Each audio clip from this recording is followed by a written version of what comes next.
જેમણે આયોજન કર્યું હતું એ ઘણો લાંબો હતો અને પહોંચતા વાર લાગી છે, પણ અહીંયા તમારી સૌની ઉપસ્થિતિ, હજારોની ઉપસ્થિતિ એ દર્શાવે છે કે આવનારી તાલુકા જિલ્લા પંચાયતોમાં દાહોદ જિલ્લા પંચાયત હોય કે દાહોદ જિલ્લાની તમામ તાલુકા પંચાયતો હોય, આવનાર દિવસોમાં આ તમારી ઉપસ્થિતિ ખાતરી આપે છે કે તમામ તાલુકા પંચાયતો અને તમામ જિલ્લા પંચાયતોમાં પરિવર્તન આવવાનું છે અને આમ આદમી પાર્ટી આવનારા દિવસોમાં સત્તામાં આવવાની છે.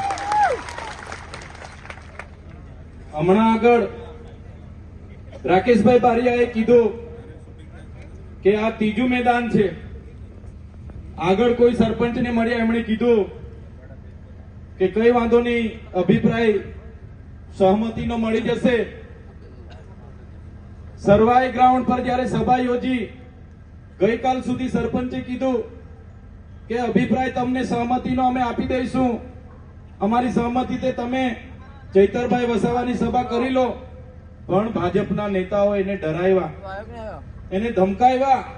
એમને કીધું કે તમને ગ્રાન્ટ નહીં આપવા દઈશું, અમારી સરકાર છે, તમારા પર તપાસ કમિટી બની જશે, તમે અહીંયા સભા કરવા દેશો તો તમારા પર ઇન્કવાયરી થશે. અને સરપંચ ડરી ગયા.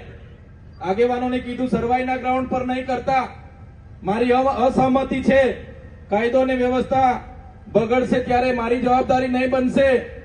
અને તમે વિચાર કરો, માત્ર 18 થી 20 કલાકની અંદર આપણે આખું સ્થળ બદલવું પડ્યું. તમે બધા સભાની સરવાઈની તૈયારી કરતા હતા. અમારા શૈલેષભાઈ ભાંભોર હોય, અમારા દેવેન્દ્રભાઈ મેડા હોય, અમારા કૃષ્ણાભાઈ ચારેલ હોય, અમારા આ વિસ્તારના કેતનભાઈ બામણિયા હોય, એમણે સ્થળ બદલી કાઢ્યું. એટલે ચિંતામાં હતા કે ક્યાં કરીશું, ક્યાં કરીશું, ક્યાં કરીશું. પણ એ તમામ આગેવાનોની ટીમને અભિનંદન આપું છું. જે ક્રાંતિકારી ધરતી પર તમે સભા કરી છે, આવનારા દિવસોમાં ક્રાંતિની શરૂઆત પણ ગરબાડાની અહીંથી શરૂઆત થવાની છે. મારા પર ફોન હતો, મેં પણ ચિંતામાં હતો. નરેશભાઈ, રાકેશભાઈ બધા ચિંતા કરતા, સાહેબ કાર્યક્રમનું શું કરીએ? મેં કીધું ચૈતર વસાવા જાહેરાત કરે છે, એ ચાહે ગુજરાત સરકાર હોય, એ ચાહે કલેક્ટર હોય, એ ચાહે ડીડીઓ હોય, એ ચાહે એસપી હોય, કોઈ પણ ના પાડે, પણ ત્યાં ચૈતર વસાવા જઈને સભા કરે છે, પાછળ પાણી કરતા નથી. એટલે મેં કીધું સભા તો થશે જ.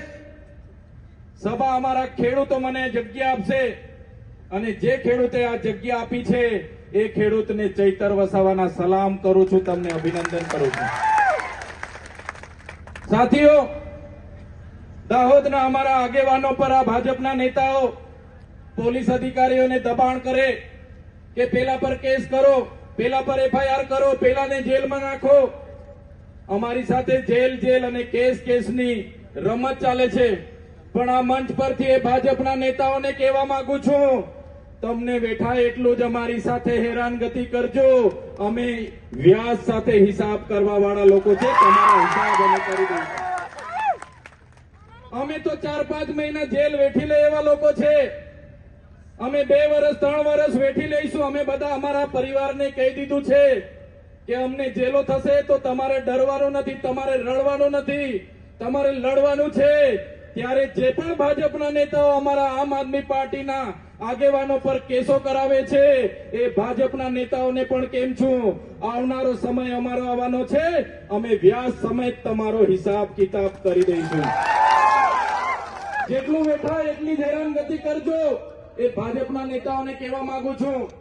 ગઈકાલે આપણા મુખ્યમંત્રી પરીક્ષા પર ચર્ચા કરતા હતા, તમે જોયા હશે, જોયા છે ને સમાચારમાં. મેં મુખ્યમંત્રીને કહેવા માંગુ છું, 30 વર્ષથી ગુજરાતમાં ભારતીય જનતા પાર્ટીની સરકાર છે. આ દાહોદ જિલ્લામાં 500 થી પણ વધારે શિક્ષકોની જગ્યા ખાલી છે. આ દાહોદ જિલ્લામાં 200 થી પણ વધારે જગ્યાએ પ્રાથમિક શાળાના ઓરડાઓ નથી, બાળકો ઝાડ નીચે ભણે છે. આજ દાહોદ જિલ્લામાં 200 થી પણ વધારે આંગણવાડી કેન્દ્રના મકાનો નથી. આજ દાહોદ જિલ્લામાં 15,000 થી પણ વધારે બાળકો અતિ કુપોષણથી પીડાય છે, અને એમને પોષણક્ષમ આહાર નથી મળતો. ત્યારે તમને કહેવા માંગીએ છીએ, તમે પરીક્ષાઓ પર ચર્ચા કરવાની વાત કરો છો, તમારે પરીક્ષાઓ પર ચર્ચા કરવાની જગ્યાએ પરીક્ષાઓની પહેલા તમારે આ વિસ્તારમાં શિક્ષકો સાથે કેટલી જગ્યાઓ ખાલી છે એની ચર્ચા કરવી જોઈએ. તમારે આ વિસ્તારમાં રિઝલ્ટ કઈ રીતે આવે છે એની ચર્ચાઓ કરવી જોઈએ. આ વિસ્તારમાં કુપોષણ દૂર કરવાની ચર્ચા કરવી જોઈએ. આ વિસ્તારમાં સિકલ સેલ એનેમિયા દૂર કરવાની ચર્ચા કરવી જોઈએ. આ વિસ્તારના ખેડૂતોને એમના પાકનો ભાવ મળે એની ચર્ચા કરવી જોઈએ. આ વિસ્તારમાં યુવાનોને રોજગારી મળે એની ચર્ચા કરવી જોઈએ. ત્યારે આ મુખ્યમંત્રી એમના વડાપ્રધાન આગળ ચાય પર ચર્ચા કરતા હતા, એ જ પ્રકારે મુખ્યમંત્રી પરીક્ષાઓ પર ચર્ચા કરે છે. ત્યારે એમને કહેવા માંગુ છું, તમે આવો, તમારા સાંસદને કહો, તમારા ધારાસભ્યને કહો, અમે આ દાહોદ જિલ્લાની તમામ સમસ્યાઓ પર ચર્ચા કરવા માટે તૈયાર છે. અમને તમે કહેશો એ જગ્યા પર આવીને અમે ડિબેટ કરવા તૈયાર છે. સાથીઓ, દાહોદ જિલ્લાનું જેટલું પણ બજેટ બને છે, એ ચાહે ગુજરાત પેટર્નનું બજેટ હોય, એ ચાહે આદિ આદર્શ ગ્રામનું બજેટ હોય, એ ચાહે એટીવીટીનું હોય, વિકાસ દિનનું હોય, એ ચાહે ટ્રાઇબલનું બજેટ હોય, એ ચાહે મનરેગાનું બજેટ હોય, બધું જ બજેટ આ ભાજપના નેતાઓના પેટમાં જાય છે, આ અધિકારીઓના પેટમાં જાય છે. એટલા માટે આપણા બાળકો આજે કુપોષણથી પીડાય છે. અમારા જેવા જે ધારાસભ્ય અહીંયા ચૂંટાયા છે, જે સાંસદોએ 30 વર્ષથી આ દાહોદમાં શાસન કર્યું છે, એના લીધે જ આજે આપણા લોકોની પરિસ્થિતિ આજે ખરાબ છે. આજે દાહોદ જિલ્લો એ દેશના અતિ પછાત જિલ્લાઓમાં 1 થી 10 જિલ્લાઓમાં દાહોદ જિલ્લાનું નામ આવે છે. ત્યારે મેં કહેવા માંગુ છું, અતિ પછાત જિલ્લામાં દાહોદ જિલ્લાનું નામ આવવાનું જો સૌથી મોટું કારણ હોય તો આ ભારતીય જનતા પાર્ટીના ચૂંટાયેલા નેતાઓ અને કોન્ટ્રાક્ટરો છે. એમને આવનારા દિવસોમાં આપણે અહીંથી બહાર ખદેડવા પડશે. સાથીઓ, આ વિસ્તારમાં કોઈ પણ મીટિંગ થાય, એ મીટિંગમાં જાહેર મંચ પરથી એમના સાંસદો અને એમના ધારાસભ્ય ચૈતર વસાવા આવે છે. ચૈતર વસાવા આમ કહે છે, તેમ કહે છે. ચૈતર વસાવાની થબાની થવી જોઈએ. ચૈતર વસાવાના કાર્યક્રમોમાં કોઈ જતા નહીં, એ પ્રકારે આપણા લોકોને ડરાવવામાં આવે છે.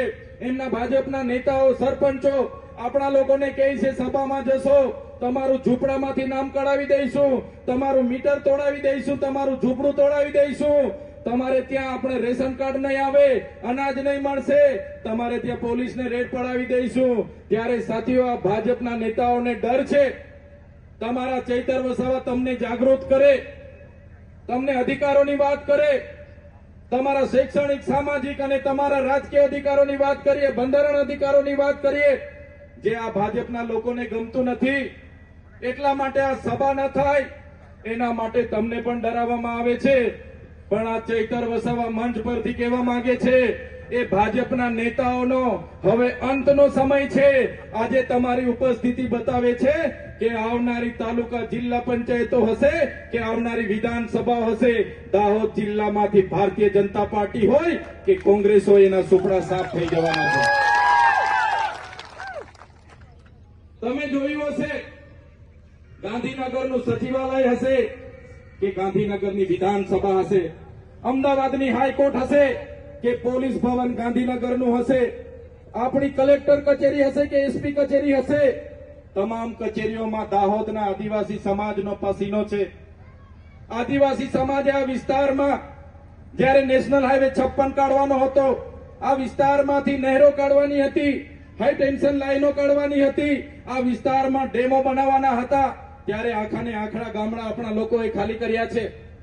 આપણા લોકોનો આ રોડમાં પરસેવો છે, બિલ્ડિંગોમાં પરસેવો છે, સરકારી આવાસોમાં પરસેવો છે, અને ગુજરાતના વિકાસમાં ખૂન પસીનો આ આદિવાસી સમાજે આપ્યો છે. છતાં આજે દાહોદના આદિવાસી સમાજ સાથે અમદાવાદમાં અન્યાય થાય છે, ગાંધીનગરમાં અન્યાય થાય છે, સુરતમાં અન્યાય થાય છે, વડોદરામાં અન્યાય થાય છે, સૌરાષ્ટ્રમાં કામે જાય, ભાગી ખેતી કરે ત્યારે પણ એમની સાથે પાક નુકસાની થાય, ત્યાં પણ એમની સાથે અન્યાય થાય છે. ત્યારે આ ભારતીય જનતા પાર્ટીને અમે કહેવા માંગીએ છીએ, જો આ જ પ્રકારે અમારા આદિવાસી સમાજ સાથે તમે અન્યાય કરતા રહેશો તો હવે અમારા યુવાનો જાગી ગયા છે, અમારા વડીલો જાગી ગયા છે, અમારી માતા બહેનો જાગી ગઈ છે. જે પ્રકારે અંબાજીના પાડલિયાવાળાએ પાડલિયાવાડી કરી હતી, એ જ પ્રકારે અમારા આદિવાસી સમાજ અંબાજીથી ઉમરગાંવ આવનારા દિવસોમાં ગાંધીનગર આવીને પાડલિયાવાડી કરીશું.